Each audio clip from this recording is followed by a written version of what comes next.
Perkenalkan, nama saya Rahmanda Ayu Amlay Hidayah dengan NIM 2404080006.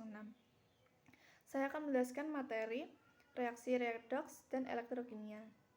Tujuan dari praktikum reaksi redoks dan elektrokimia ini yang pertama adalah mempelajari beberapa reaksi reduksi oksidasi.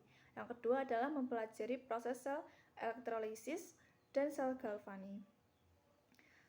Elektrokimia sendiri adalah cabang ilmu kimia yang berkenaan dengan interkonversi energi listrik dan energi kimia. Proses elektrokimia adalah reaksi, reduksi, dan oksidasi. Dalam reaksi ini, energi yang dilepaskan oleh reaksi spontan diubah menjadi energi listrik atau energi listrik yang digunakan agar reaksi yang non-spontan dapat terjadi. Dalam reaksi redoks, elektron-elektron ditransfer dari suatu zat ke zat yang lain. Reaksi antara logam magnesium dengan asam klorida merupakan satu contoh reaksi redoks, yaitu Mg plus 2HCl menjadi MgCl2 plus H2. Untuk bahan dan alat yang digunakan yang pertama adalah rak dan tabung reaksi, gelas ukur 10 ml, kertas amplas, pembakar spiritus, kertas saring, gelas kimia 100 ml dan 50 ml, pipet tetes, corong, elektroda atau lempeng CU, jembatan garam, elektroda karbon, pH meter, tabung U, dan sumber arus searah sebanyak 6 volt. Untuk bahan yang pertama adalah logam Al, Cu, Fe, Mg, Pp, dan Zn.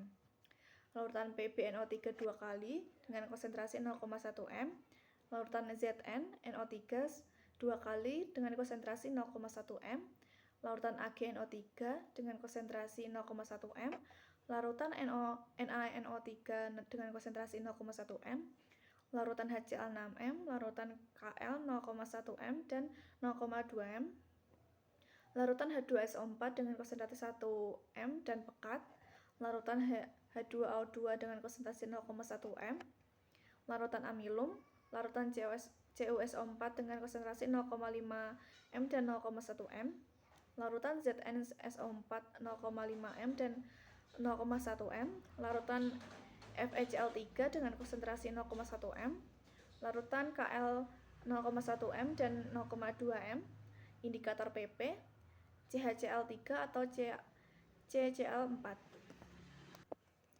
Untuk langkah kerja yang pertama adalah reaksi redoks. Langkah pertama yang dilakukan adalah memasukkan sepotong logam Al ke dalam masing-masing 2 ml larutan PbNO3 2 kali, ZnNO3 2 kali, AgNO3, dan NaNO3.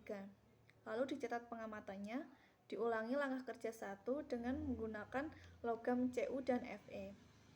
Yang kedua adalah memasukkan ke dalam 5 buah tabung reaksi masing-masing 2 ml larutan HCl 6m, kemudian masukkan ke dalam berturut-turut lempeng Cu, Fe, Mg, Pp, dan Zn yang sama luas permukaannya. Kemudian amati kecepatan pembentukan gelembung gas dan catat hasil pengamatannya. Yang ketiga adalah ke dalam 5 tetes larutan H2O2 dengan konsentrasi 0,1 m, lalu tambahkan 5 tetes larutan H2SO4 dengan konsentrasi 1,0 m, 10 tetes larutan Kl 0,1 m, dan 1 tetes larutan kanji. Kemudian catat pengamatan yang terjadi. Kemudian langkah yang keempat adalah mencampurkan 5 tetes larutan FeCl3 dengan konsentrasi 0,1 m, 10 tetes larutan H2SO4 1 m, dan 10 tetes larutan Kl 0,1 m. Kemudian dipanaskan beberapa saat dan ditambahkan setetes larutan kanji. Kemudian diperhatikan dan dicatat perubahan yang terjadi. Kemudian langkah yang kelima adalah memasukkan 2 ml larutan CuSO4 0,5 m ke dalam suatu tabung reaksi, kemudian dimasukkan pula logam Zn. Kemudian dibiarkan beberapa menit dan dicatat apa yang terjadi. Kemudian dilakukan sebaliknya dengan memasukkan logam Cu ke dalam larutan ZnSO4 0,5 m. Kemudian langkah kerja yang selanjutnya adalah elektrolisis larutan Kl. Langkah yang pertama adalah memasukkan larutan Kl 0,2 m ke dalam tabung U sampai 2 cm dari mulut tabung.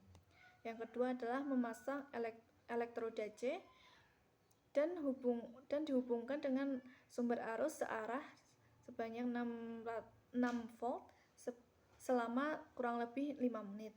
Kemudian dicatat perubahan yang terjadi pada ruang katoda dan anoda. Kemudian dikeluarkan elektroda dengan hati-hati dan dicatat baunya. Kemudian langkah yang keempat adalah mengambil masing-masing 2 mili larutan dari ruang anoda dan dimasukkan ke dalam 2 buah tabung reaksi. Lalu ditambahkan pada tabung pertama 1 mili CHCl3, kemudian dikocok. Lalu diperhatikan warna lapisan CHCl3. Pada tabung 2 juga ditambahkan beberapa tetes larutan amilum dan kocok. Lalu catat. Kowe napa to, Nay? Ajar sih sama.